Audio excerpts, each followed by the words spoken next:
Remember to subscribe to our YouTube channel at NDN TV Nigeria. Click on the subscribe button and be the first to get notifications.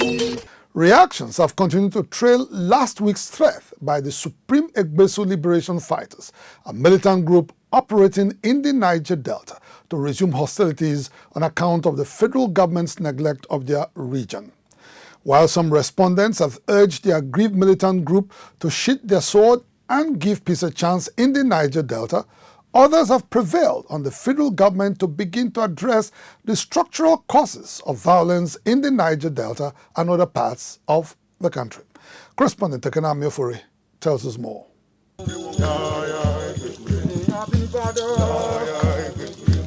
In a video released last week by Africa Independent Television, the Supreme Egbesu Liberation Fighters accused the federal government of neglecting the Niger Delta region despite its immense contributions to Nigeria's economic survival in the last 6 decades. Consequently, the group had threatened to resume hostilities in a coordinated destruction of critical infrastructure in Lagos and Abuja. Over the years, the Niger Delta people have made frantic efforts to create an enabling environment that can promote business activities and subsequently bring the desired development that the people has been yearning for and promote the living standard of the people. But to our greatest dismay, the Nigerian government over the years have decided to handle the issues of the Niger Delta region with kid gloves. They have betrayed the struggle and have left the people to their fate. The once fertile agricultural land and marine environment has been completely degraded with series of environmental pollution through the oil pollution that has been taking place. As a group determined to give total liberation of our people, we will destroy all the oil facilities both onshore and offshore. In no distance time, we will be seen to be crippling the Nigerian economy in no distance time as well. Obviously, the group's threat to make the Nigerian state ungovernable in furtherance of its agenda amounts to an act of terrorism. More worrisome is the fact that the recent threat to destabilize the polity comes at a time the federal government is battling with pockets of rebellious uprising across the country. According to Senate President Ahmed Lawan, the federal government was poised to deal decisively with all forms of threats to the stability and corporate existence of the country.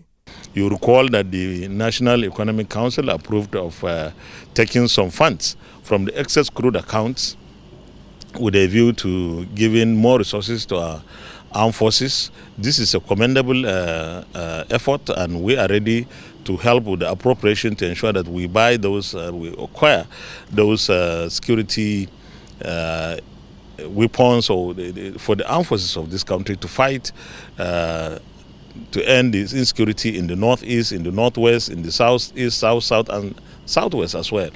Since then, the federal government's decision to apply counterforce to checkmate acts of lawlessness in the Niger Delta has been generating mixed reactions from Nigerians.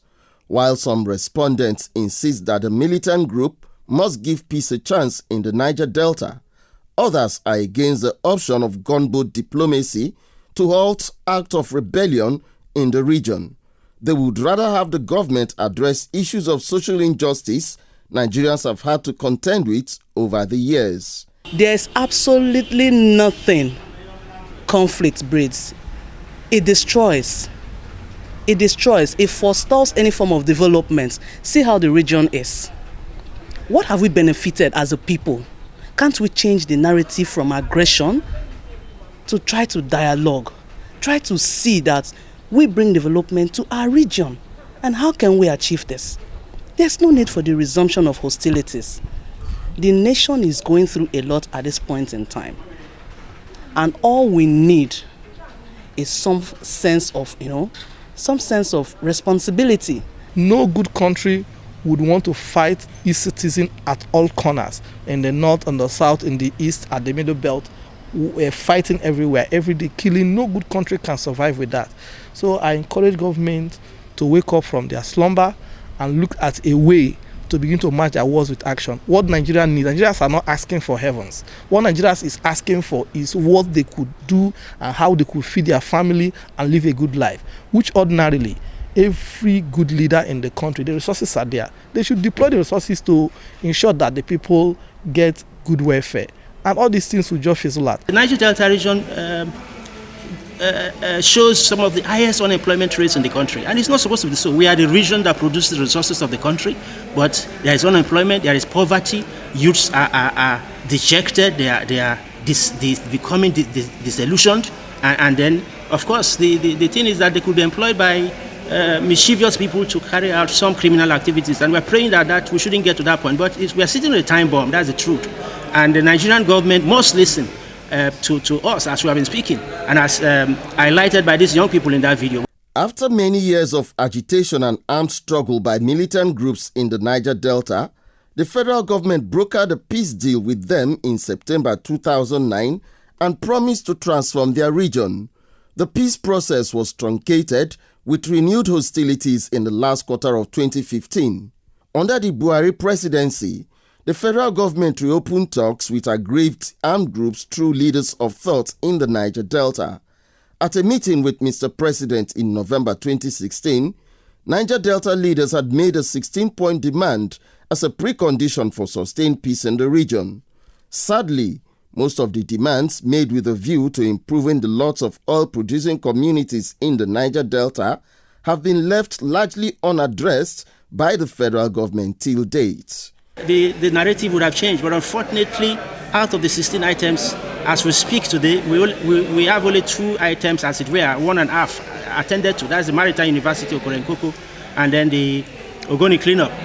The status is unclear to us now. But you see, the young people are running out of patience.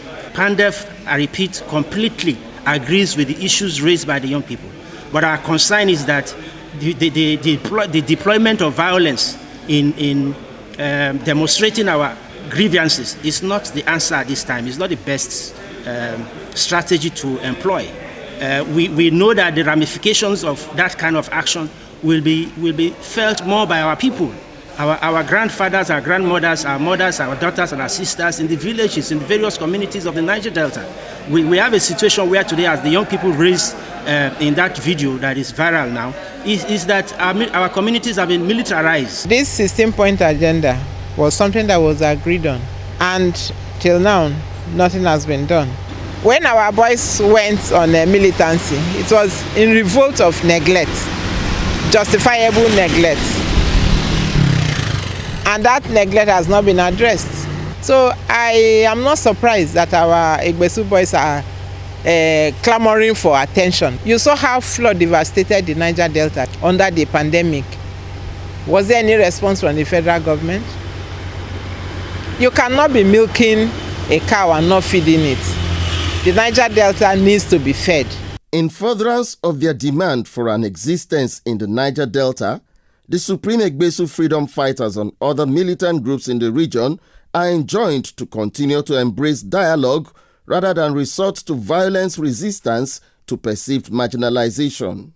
The call is hinged on the premise that only dialogue can guarantee a win-win outcome for the federal government and agitating militants in a peace process that has lasted almost 12 years in the Niger Delta.